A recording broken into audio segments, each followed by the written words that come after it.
Pranab Kumar. I'm working in a bank.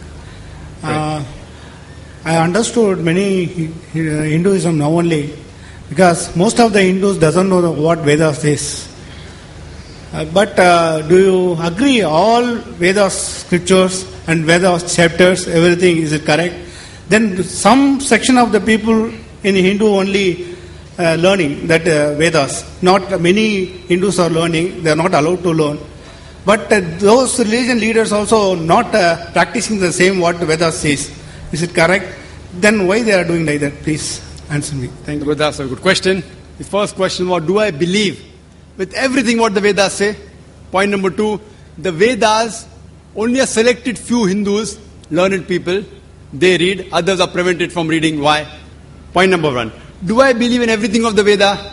If you analyze, Allah says in the Quran in Surah Ra'd, chapter number 13, verse number 38, Allah says that we have sent a revelation in every age. لِكُلِّ أَجْلٍ كِتَابٍ. In every age we have sent a revelation. By name, only 4 are mentioned in the Quran: Torah, Zabur, Injil and the Quran.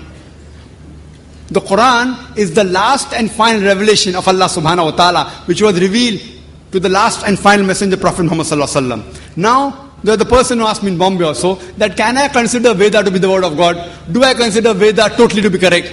See, by name, only 4 are mentioned: Torah, Zabur, Injil and Quran. But there were many books revealed by Allah subhanahu wa ta'ala. Now regarding Veda, can I consider it the word of God? Since Veda is not mentioned by name in the Quran or in any authentic hadith, I cannot say for sure that it is the word of God. I can say maybe it is, maybe not. But even if Veda was the word of God, it was meant for those people and for that time.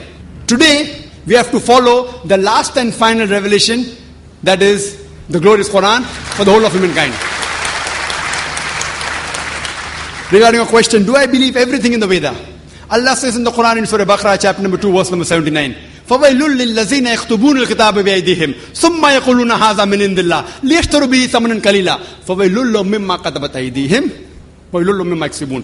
Woe to those who write the book with their own hands and then say this from Allah, to traffic with it for a miserable price. Woe to those for what they earn, woe to those for what they write. Now we realize that all the previous scriptures of Almighty God, by the passage of time, they have got corrupted. They have been changed. Today we don't have the Injil in the pure form. The Bible that we have, it is not the Injil which was revealed to Isa alayhi salam. They have changed in passage of time. So even if Veda was the word of God today, it has not maintained its pure form. And all the Hindu scholars, they agree. So Allah says in Surah Hijr chapter 15 verse number 9, that we have revealed the Quran and we shall guide from corruption.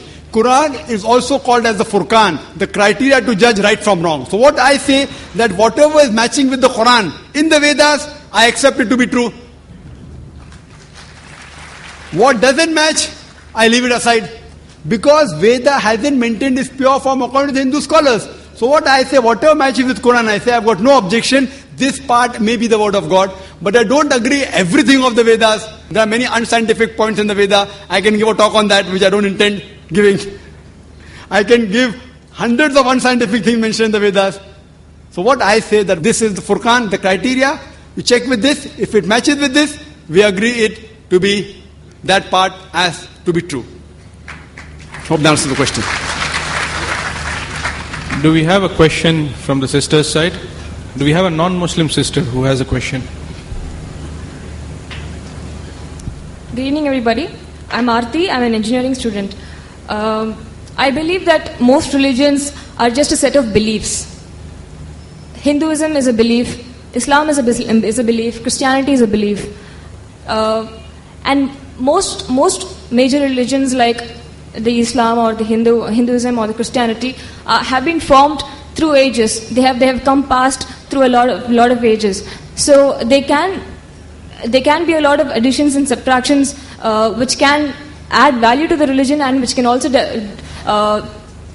cause some kind of a demolition to the name of the religion itself.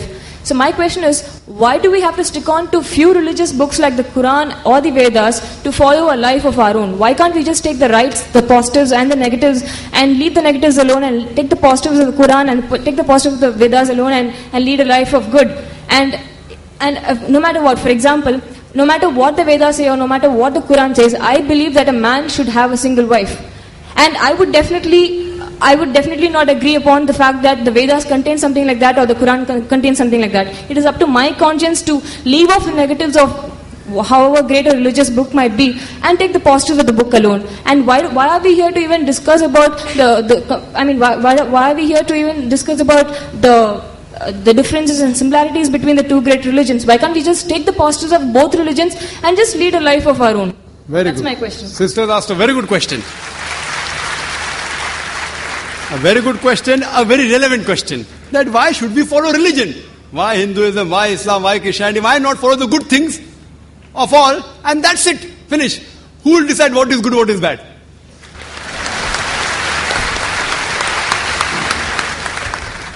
For example, in America, wearing skirts and shorts is common. Western country, it is modest.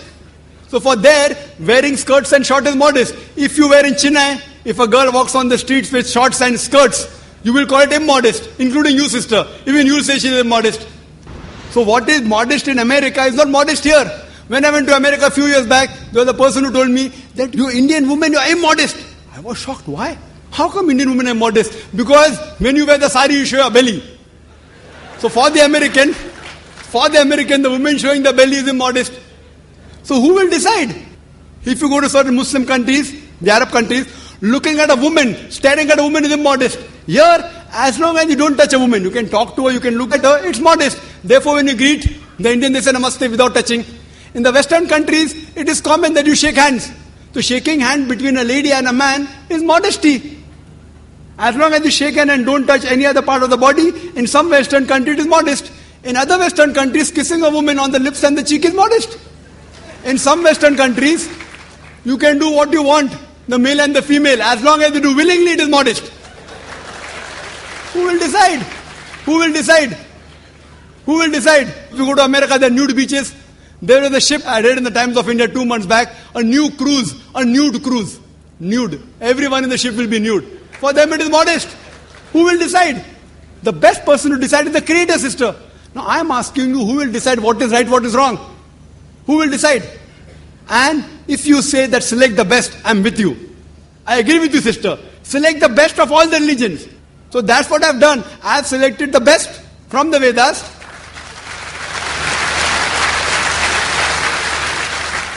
But what is best is not best for you. That's the problem.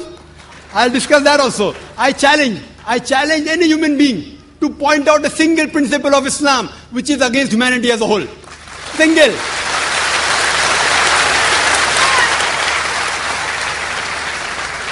I challenge, I say, I am not speaking on behalf of the other Muslims. I am putting my head on the guillotine. I challenge anyone. Yes, they may be non-Muslim, may think certain thing is wrong. For example, the sister disagrees with the man having more than one wife. I'll discuss that, inshallah. After I give you the answer, you'll be convinced, inshallah, God willing. You'll be convinced. For example, if you ask a problem, 2 plus 2 is how much? If you don't know the answer, I'll give you the answer. Now, once you know the answer, you get convinced. So what do you have to discuss, sister? The things which you don't agree, you can come on the microphone and tell me, I am just a student. I'll try my level best with Allah's help to try and reply. Now, though the Vedas say you can marry more than one wife, the Christian Bible says, the Quran says. Now, you don't believe in all of them, no problem. Let's talk about logic. Sister, do you know, by nature, male and female are born in equal proportion? By nature, male and female are born in equal proportion. But if you ask any pediatrician, a doctor of the children, he will tell you that the female child can fight the germs and diseases better than the male child. So in the pediatric age itself, there are more male children dying as compared to female children. So in pediatric age itself, there are more females than the males. As life goes on, death due to cigarette smoking, death due to alcoholism, death due to accident, death due to war, more male are dying as compared to female. So today in the world, there are millions of women more in the world as compared to male. Only in some countries, third world countries like India, the female population is less than the male population. You know why? Because of female infanticide. According to a BBC report, according to Emily Buchanan, on the program Let Her Die, the topic was assignment. Every day, more than 3,000 fetuses are being aborted in India after they identified that they're females. That means more than 1 million fetuses are being aborted in India Every year, after they identified the females, if you stop this evil practice, and according to Tamil Nadu government hospital report, this state of yours, that report says, out of 10 females born alive, 4 are put to death. Do you say it is right? It is wrong. If you stop this evil practice, even in India, the female population will become more than the male population. In America alone, there are 7.8 million females more than male. In UK alone, there are 4 million females more than male. In Germany alone, there are 5 million females more than male. In Russia alone, there are 9 million females more than male. God alone knows how many millions of females are more than males in the world. Suppose, sister, hypothetical question. Suppose my sister happens to live in America.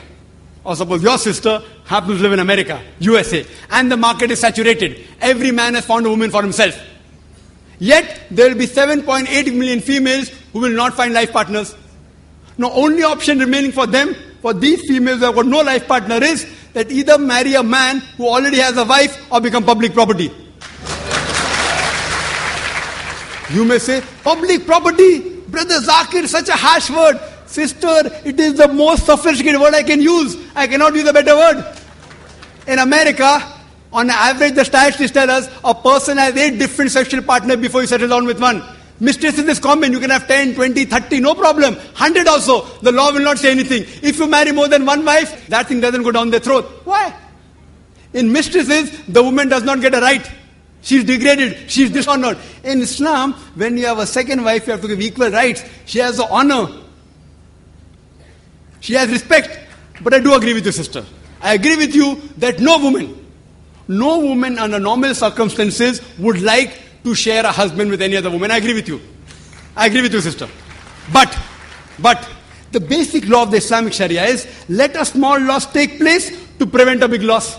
Means let a small loss take place to prevent a big loss. So all the Muslim women who know that there are millions of women, if they would not allow their husband to have more than one wife, they will become public property. They say, we would not mind sharing a husband to prevent our other sisters to become public property. Hope that answers the question.